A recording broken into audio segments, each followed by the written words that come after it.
नमस्कार दर्शक व बेधडक न्यूजमध्ये तुम्हा सर्वांचं सहर्ष स्वागत करतो।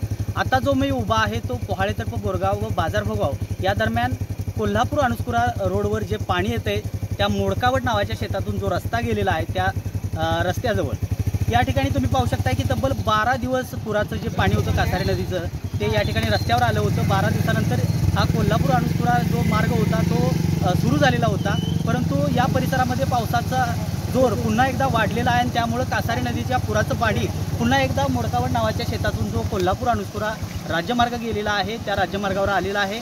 साधारणतः 100 मीटर इतका जो रस्ता आहे तो पाण्याखाली गेलेला आहे आणि या पाण्यातूनच सध्या तुम्हाला वाहतूक जी सुरू आहे ती पाहायला मिळत आहे। या ठिकाणी वाहनं जी आहेत ती गुडघाभर पाण्यातून येत आहेत जात आहेत। तर या ठिकाणी पावसाचा जोर वाढत आहे त्यामुळे या ठिकाणी रस्त्यावरलं पाणी जे आहे ते पुन्हा एकदा वाढण्याची शक्यता आहे। सध्या गुडघाभर पाण्यातून ही वाहनं ये जा करत आहेत। याचबरोबर लवकरच हा रस्ता बंद होण्याच्या मार्गावर आहे।